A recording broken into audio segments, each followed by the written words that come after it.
정부의 파리 부동산 대책이 나온 지 오늘로 100일이 됐습니다. 부동산 투기 수요를 막는 강력한 대책으로 부동산 거래량은 큰 폭으로 감소했는데요. 다만 서울 등 인기 지역의 집값은 되레 오르고 지방은 약세를 보이는 등 지역별 온도 차이가 극명했습니다. 이혜리 기자입니다. 서울 전 지역 투기과열지구 지정과 청약 1순위 자격 요건 강화 등 청약제도 개편, 재건축 조합원 지위 양도 금지 등의 내용이 담겼던 파리 부동산 대책. 대책의 영향으로 대출이 막히고 매수 매도 심리가 위축되면서 주택 거래는 직격탄을 맞았습니다.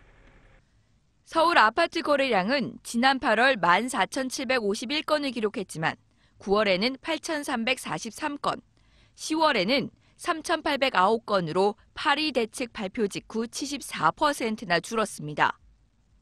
특히 서울은 투기 과열지구로 지정돼 아파트 입주 전까지 분양권 전매가 제한되면서 지난달 아파트 분양권 거래량은 229건으로 지난해 같은 기간보다 75.4% 급감했습니다. 거래는 줄었지만 인기 지역의 집값은 올랐습니다.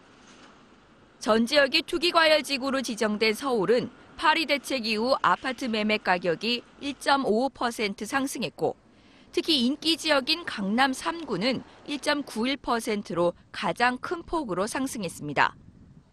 반면 파리 대책 이후 부산, 대구, 광주 등 5개 지방광역시는 0.32% 오르는 데 그치고 기타 지방은 되려 0.18% 떨어지는 등 지역별 온도차는 나타났습니다.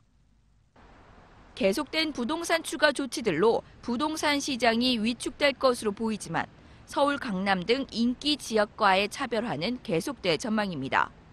내년 1분기부터 금리 변동과 함께 대출 규제까지 시행되며 파리 대책 조치들이 더해지면서 가격 조정이 본격화될 가능성이 높습니다.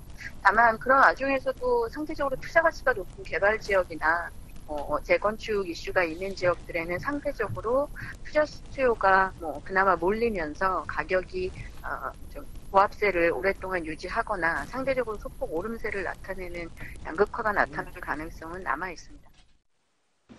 내년부터 대출 규제 시행과 재건축 초과 이환수제 부활, 양도소득세 증가 등 잇따른 규제책 시행이 예정돼 있는 만큼 거래 절벽 장기화로 부동산 침체는 당분간 이어질 전망입니다. 머니투데이 방송 이혜리입니다.